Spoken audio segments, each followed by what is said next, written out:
آج D G S P R نے ایک اور تہلکہ خیز پریس کانفرنس میں ایک مرتبہ پھر خیبر پختونخوا حکومت اور پاکستان تحریک انصاف کو تنقید کا نشانہ بنایا ہے۔ اگر سادہ الفاظ میں کہا جائے نا تو D G S P R نے خیبر پختونخوا حکومت اور پاکستان تحریک انصاف کو دہشت گردوں کا سہولت کار قرار دے دیا ہے۔ اب پھر یہ تو نہایت سنگین الزام ہے، چونکہ دہشت گردی میں روزانہ معصوم عوام اور فوجی شہید ہو رہے ہیں۔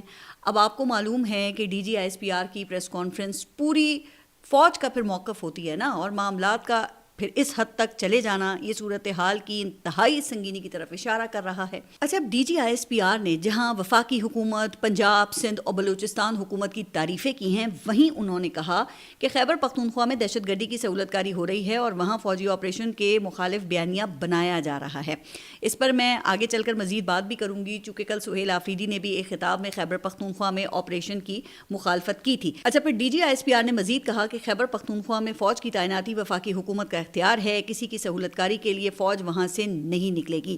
لیکن جناب، انہوں نے ایک بات جو کی نا وہ بڑی خطرناک ہے، اور وہ یہ تھی کہ تمام سیاسی جماعتوں پر حملے ہوئے، خوارج پاکستان تحریک انصاف پر حملے کیوں نہیں کرتے؟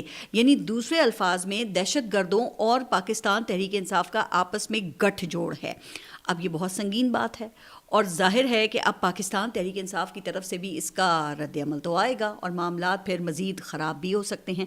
لیکن ایک بات ان کی یقیناً D G S P R کی وہ درست بھی ہے کہ اگر صوبے میں آپریشن نہیں کرنا تو پھر مسئلے کا حل کیا ہے؟ اچھا، میرے خیال سے اگر یہ معاملات درست نہ ہوئے اور فوج اور خیبر پختونخوا گورنمنٹ کے درمیان اختلافات دور نہیں ہوئے تو خدا نخواستہ ایک بڑا سانحہ بھی جنم لے سکتا ہے۔